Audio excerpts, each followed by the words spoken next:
Reginald Dunlap did something almost nobody expected. He went to church. He sat in a pew.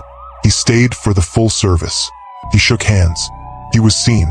And then he drove home, called 911, and told police he had no idea what could have happened to his wife in a house where he swore he was the only other person. For a few hours, it almost worked. Then investigators pulled a single file from Lauren's phone, data she had never intended anyone to read, and the whole story collapsed in one afternoon. This is the story of Lauren Charles, an attorney, a preservationist, a daughter, a woman who spent the last weeks of her life quietly, carefully building a way out of a marriage that had been suffocating her for years. She almost made it. Stick with me, because the detail that finally brought her husband down is one he never saw coming. And neither will you. Before this becomes a case, it has to be about a person. Because the people who loved Lauren Charles made absolutely sure the world would know who she was before they let anyone reduce her to a headline. Lauren was 40 years old, an attorney. She held a master's degree in historic preservation, which, if you don't know what that field involves, means she spent her career fighting to protect the buildings and places that tell a city's story, the structures that connect a community to its own past. It was patient work, detail-oriented work, the kind of career that attracts people who believe the things worth saving are worth the long fight to save them. She'd also worked as a college admissions officer. She owned the home she shared with her husband. By every account from the people who knew her, she was generous in a way that sometimes cost her more than it should have. Her roots ran deep. She grew up in New Orleans, the granddaughter of Earl A. Barth, a celebrated architectural artist known nationally for his ornamental plasterwork. Lauren had grown up, surrounded by a family legacy of craft and culture and the belief that what you build matters, that what you protect matters. She carried that belief into her professional life and, her friends would later say, into her personal life too. Her father, John Charles Jr., lived 1,100 miles away in Louisiana. He and Lauren talked regularly. He knew the broad strokes of her marriage, and he had never hidden his concerns, not from Lauren, and not from anyone who asked. He would later recall meeting Reginald Dunlap for the very first time at a family funeral. Lauren's aunt and godmother had just died, and overhearing his daughter quietly telling friends, almost apologetically, "Oh, my daddy doesn't like my boyfriend." John never pretended otherwise. His words, looking back, he told Lauren he needed another first impression because the first one hadn't worked. There were other quiet details that, in hindsight, people close to Lauren found themselves returning to. At Lauren and Dunlap's wedding, not a single friend of Dunlap's attended. Not one. It's the kind of thing that's easy to explain away in the moment and impossible to stop thinking about later. According to testimony presented at trial, the marriage had been deteriorating for some time. Separate bedrooms, emotional abuse, what prosecutors would describe in court as systematic gaslighting. Dunlap, according to the prosecution, had spent years convincing Lauren of things that had never actually happened, slowly narrowing her world down to the version of reality he controlled. And underneath all of it, there was a financial reality that would eventually become central to the case. Lauren owned the home. She owned the couple's assets. If the marriage ended, when the marriage ended, Dunlap stood to walk away, in the prosecution's own words, with less than nothing. By early 2021, Lauren had made her decision. It hadn't come quickly or easily. The people closest to her describe a long internal process, the kind of slow, painful reckoning that happens when someone has spent years being told their own perception of reality can't be trusted. Lauren had to rebuild her own certainty from the ground up before she was ready to act on it. When she finally was, she did it the way she did everything, deliberately and with more grace than the situation required. On February 28, 2021, Lauren handed Dunlap a written notice to vacate their home by the end of March. She gave him a full month.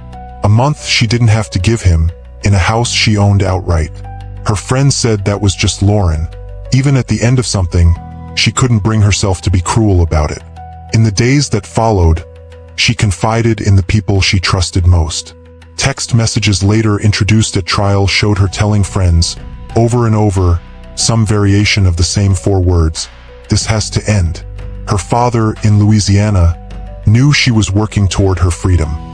He wasn't panicking for her physical safety. Dunlap had never made any direct threats, and if he had, John Charles has said plainly, he would have been on the next plane to Maryland. He trusted his daughter to get there. He believed she was almost there. She was. 1 week after Lauren handed her husband that eviction notice. 7 days after she finally, formally told him the marriage was over and he needed to leave the home she owned. Lauren Charles was dead. It's just after 1:40 in the afternoon on a Sunday in March 2021.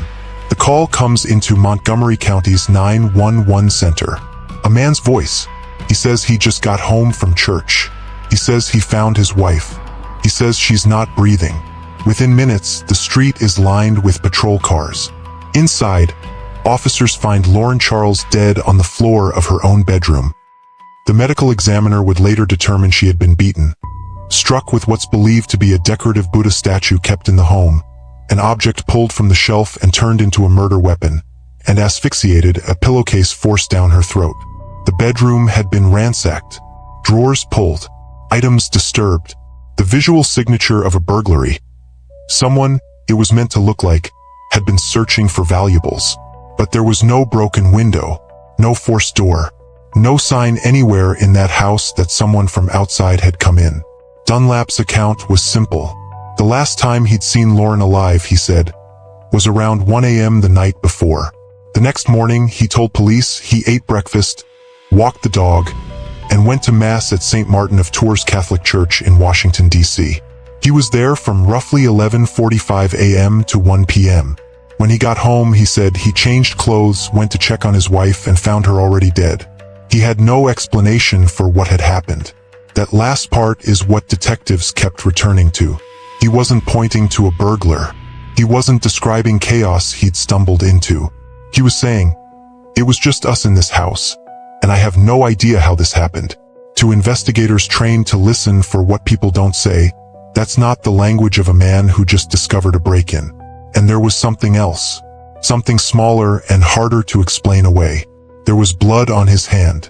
Here's the picture prosecutors built for the jury, pieced together from forensic evidence, medical findings, and the digital trail Lauren left behind without knowing it.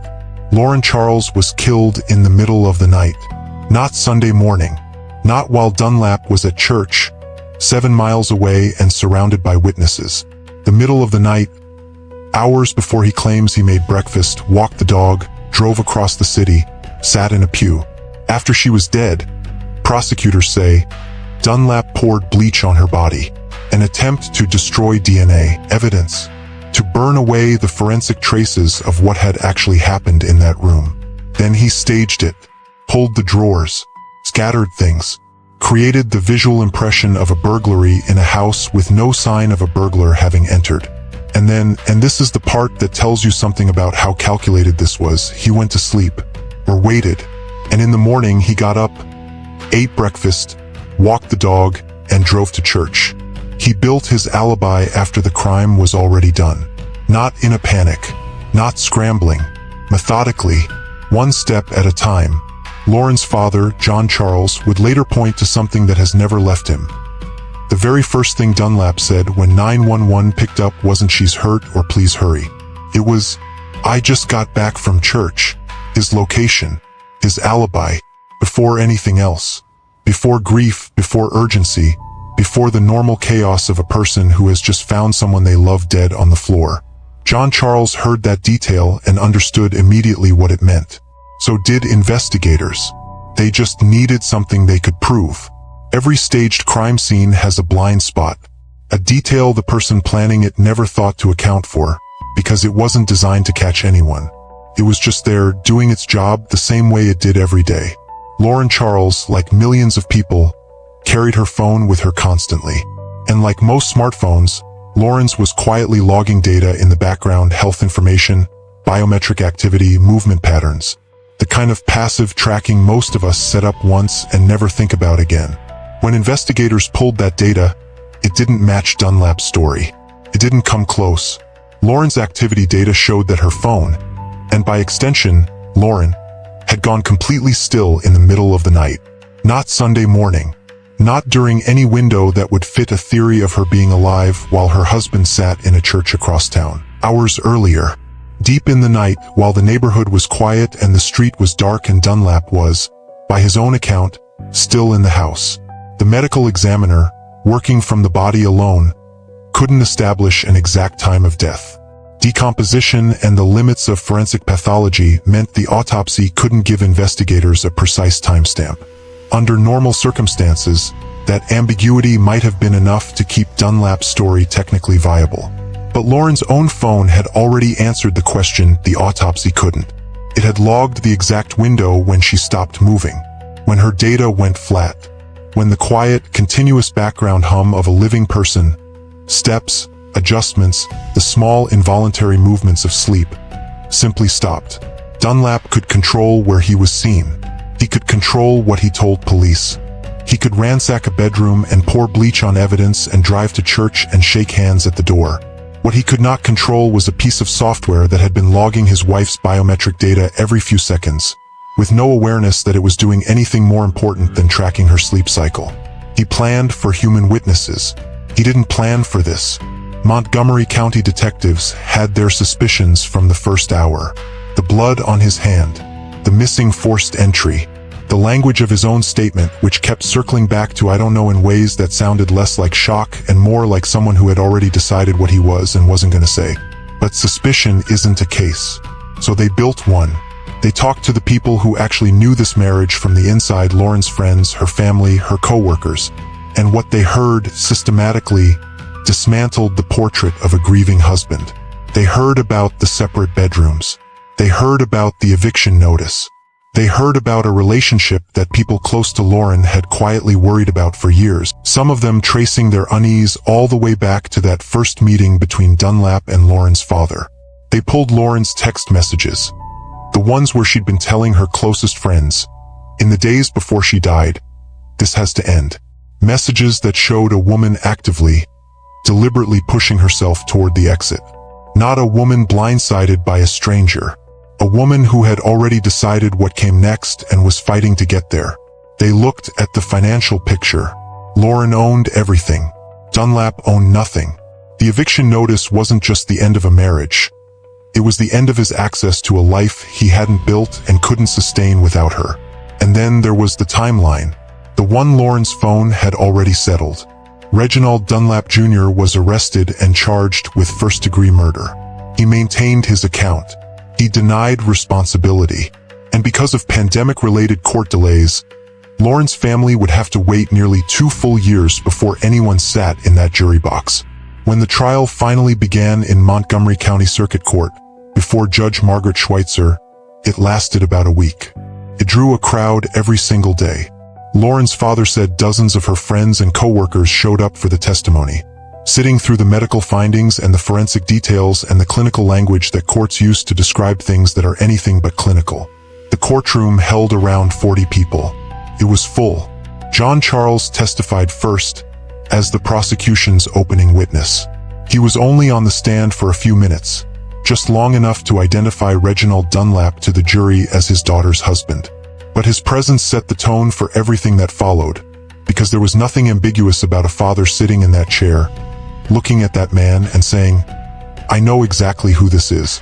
Lead prosecutor assistant state's attorney Debbie Feinstein built the case methodically. The medical findings, the beating, the asphyxiation, the bleach, the staged bedroom, designed to suggest a robbery in a house with no sign of forced entry. The church alibi, timed carefully against a death that had already happened hours before Dunlap ever sat down in that pew. And underneath it all, the financial motive, laid out plainly for the jury. Lauren owned the house. Lauren owned the assets. If that eviction notice had stood, if Lauren had made it to the end of March, Dunlap walked away with less than nothing.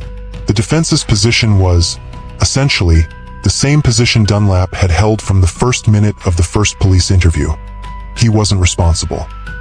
He'd left for church, come home, found his wife already dead, and had no explanation for what had happened.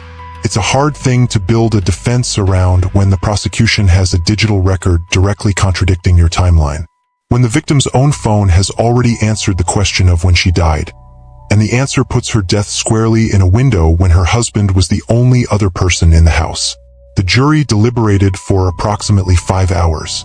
On March 10, 2023, nearly 2 years after Lauren Charles died on the floor of her own bedroom, the jury came back with a verdict of guilty of first-degree murder. Reginald Dunlap Jr. was sentenced on July 7, 2023.